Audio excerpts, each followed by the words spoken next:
গেটের ডেকোরেশনটা তো দারুণ হয়েছে। ওয়েল ডান মাই বয়। আশা করছি রায় ইন্ডাস্ট্রিজের আমাদের কাজ পছন্দ হবে, আর এই ইভেন্টটা যদি সাকসেসফুল হয় না, আমাদের গ্রেট বেঙ্গল আবার উঠে দাঁড়াবে। আচ্ছা ঠিক আছে বাবা, এখনই এত প্রশংসা করুন না, আগে সবকিছু ঠিকঠাক করে মিটুক, তারপরে দেখা যাবে। আর কাজটা শেষ হোক। দাদা ভাই বলছি, ওই জল খাবারের মিষ্টি দেওয়ার জন্য 3 রকমের ছোট ছোট বাটি আনা হয়েছিল না? হ্যাঁ আনা হয়েছিল তো, 3টা একসাথেই তো রাখা আছে। না না, ওইগুলো খুঁজে পাচ্ছে না। কোন দিকটা সামলাবো তো বাবা? যেদিকে দেখবো না বুঝতে পারছি আকাশের কি অবস্থা। এই রোদ এই বৃষ্টি হবে, কোন দিক সামলাবো আমি? এই একটু ঠান্ডা হওয়া। বলছি তোরা একটা কাজ কর, তোরা রোয়ের কাছে যা, তো খাবারের লোকজন চলে এলে ও একা সামলাতে পারবে না। অনি এখানকার কাজকর্ম সেরে যাচ্ছে, তোরা যা তাড়াতাড়ি যা। যেটা ওরা কেন আসছে না কে জানে। এই যে ভাই শোনো শোনো, দাঁড়াও। বলছি যে এই লাইটগুলো না আমরা পেছন দিকে লাগাবো, ঠিক আছে? এগুলো নিয়ে ওদিকে বেশি ইয়ে করার দরকার নেই, পেছন দিক থেকে সাজাবো। এইটা প্রথম কথা। দ্বিতীয় কথা, আকাশের অবস্থা দেখেছো? যখন তখন বৃষ্টি আসতে পারে, এমন ভাবে ওয়াটার প্রুফ করে সাজাবে যাতে কোনোভাবে বৃষ্টির ছাট ভেতর অব্দি না পৌঁছায়, বুঝতে পেরেছো? যাও তাড়াতাড়ি। এই তো আপনারা কি, আপনাদের কোনো কাণ্ডজ্ঞান নেই? যে কোনো ইভেন্টে সেই 10 মিনিট লেট করে ঢুকবেন? আপনাদের 1 ঘন্টা সময় দিচ্ছি, জল খাবার তৈরি করুন, রেডি করুন। যান রোহিণীর কাছে যান, যান পা চালান। মানে প্রেশার উঠে পেয়ে গেছি আমি, বাটি খুঁজে পেয়েছি। পেয়েছিস? হ্যাঁ। আচ্ছা শোন, একটা কাজ কর, 10 মিনিটের মধ্যে গেস্ট চলে আসবে, তুই সেদিকটা সামলা, আমি ওদিকটা দেখছি। আমি দেখছি আমাদের সাথে আছি। চল। এখানে এমনিতে সব ঠিকই আছে।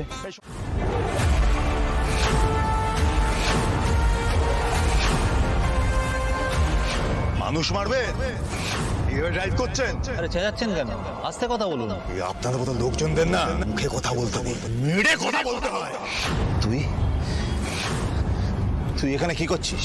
এক মিনিট, আপনি ওকে তুই তো গাড়ি করছেন কেন? আপনি কি আগে থাকতে ওকে চেনেন? এই তুই কি ওনাকে চিনিস? আমি কথা বলছি বাবা, একটা ভুল হয়ে গেছে, এক্ষুনি ঠিক করে দেওয়া হচ্ছে। আপনি ভদ্রভাবে কথা বলুন। এই তুই কে রে? হ্যাঁ তুই কে? চন্দ্রশেষ রায়কে তরপাচ্ছিস? তুই কে? দাদা মাথা ঠান্ডা কর, কি হয়েছে বলতো? তুই কি একে চিনিস? না এখানে কি হচ্ছে আমি তো কিছুই বুঝতে পারছি না। আগের দিন রাস্তায় একটা বাওয়াল হয়েছিল না, যার জন্য আমার বাড়িতে আসতে দেরি হয়ে গেছিল? এই তো ছিল। আচ্ছা আমার বিয়েতে এখানে কি করছে? হ্যাঁ এক্ষুনি ঘাড় ধাক্কা দিয়ে বাড়ি থেকে বের করে দে। আমার নাম অনিকেত মল্লিক, আমি এই গ্রেট বেঙ্গল ক্যাটারের কর্ণধার। সেদিন যে ঘটনাটা ঘটেছিল তার সঙ্গে আজকের কোনো যোগাযোগ নেই। আমি এখানে প্রফেশনালি এসেছি। প্রফেশনালের নমুনা তো দেখতেই পাচ্ছি। গেটের গোড়াতে একবারে গন্ডগোল পাকিয়ে রেখে দিয়েছো। শোনো এরকম চললে না আমি এক্ষুনি এই মুহূর্তে সমস্ত কিছু ক্যান্সেল করে দেবো। না আমি কিছুতেই মাথা গরম করবো না, কিছুতেই না। এটা গ্রেট বেঙ্গল ক্যাটারের কাছে একটা বড় সুযোগ, তাই আমার কাছে মাথা ঠান্ডা রাখতেই হবে।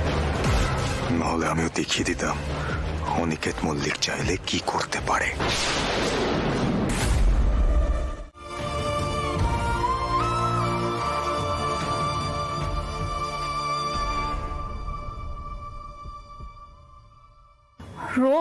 তুই যে কে করিস না, এত তাড়াহুড়ো করার কোনো দরকার ছিল?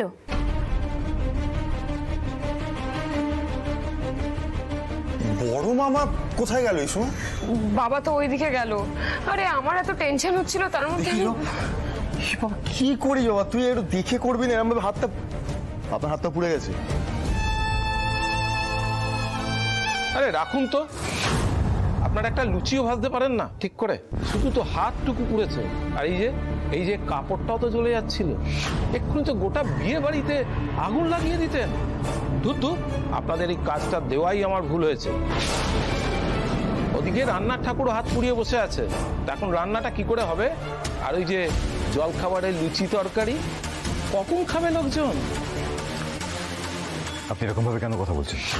দেখছেন তো একটা অ্যাক্সিডেন্ট হয়েছে, কেউ অ্যাক্সিডেন্ট করে ইচ্ছা করে? একটা ঘটনা ঘটে গেছে, আমরা আধ ঘন্টার মধ্যে জল খাবার সার্ভ করছি, চিন্তা করার কিছু নেই। ঠিক আছে, কিন্তু ওই আধ ঘন্টায় কিন্তু। আই এম সরি দাদা ভাই, আমার জন্য এতগুলো কথা শুনতে হলো তোকে। এই তুই পাগল নাকি? চুপ করে বস, এই সমস্ত কথাবার্তা বলিস না। আরে কাজ করতে গেলে একটু ভুল চুক হবে, এটা স্বাভাবিক। ঠিক আছে তুই কেন করছিস? ছেড়ে দে না। তুই এত ছটফট করিস না, মলমটা লাগাতে দে। আসলে তাড়াহুড়ো করতে গিয়ে না কিভাবে যে কড়াইটা উল্টে গেল একদম বুঝতে পারলাম না। না না, আসলে ভুলটা আমারই। তোমাদের সবাইকে এত বেশি তাড়া দিয়েছি আমি, তাই জন্য অ্যাক্সিডেন্টটা হয়ে গেল। বলছি সবাই সবাই মন দিয়ে কাজ করো। আমরা ঠিক সময় মতো আমাদের কাজটা ডেলিভারি করতে পারলেই হবে। বুঝতে তো পারছো গ্রেট বেঙ্গল ক্যাটারের যে অবস্থা, আমরা যদি একবার এই কাজটা ভালো করে করতে পারি তাহলে কিন্তু আবার ব্যাক টু ব্যাক আমাদের কাছে অর্ডার আসবে। গ্রেট বেঙ্গল ক্যাটারার আবার নিজের নাম উদ্ধার করতে পারবে, আমরা আবার আগের জায়গায় ফিরে যেতে পারবো। ঠিক আছে, কেউ কিন্তু ভেঙে পড়বে না, সবাই আবার প্রাণপণে কাজ শুরু করে দাও। ঠিক আছে? আর তুই একটা কাজও করবি না, তোর কাজ হচ্ছে সবার উপর নজর রাখা, ব্যাস, দ্যাটস ইট। আচ্ছা, আমি সবাইকে বলছি, এবার আমিও একটু দেখি 1.5 বছর ধরে কোন জানা কাটা পরীকে বিয়ে করবে বলে আমার দাদা রায় ইন্ডাস্ট্রিজের মালিক চন্দ্রাশিস রায়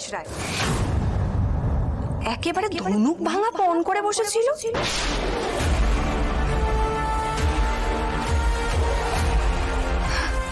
তোমার তো কপাল খুলে গেছে বলতে হয়, রায় ইন্ডাস্ট্রিজের এত বড় সম্পত্তি। ভুল করছেন আপনি।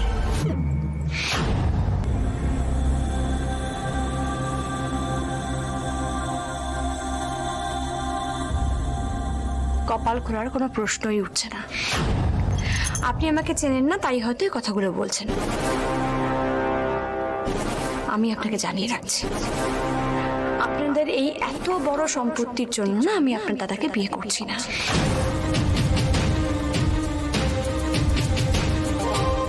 আপনাদের ওই এত বড় সম্পত্তির উপর আমার কোনো লোভ নেই।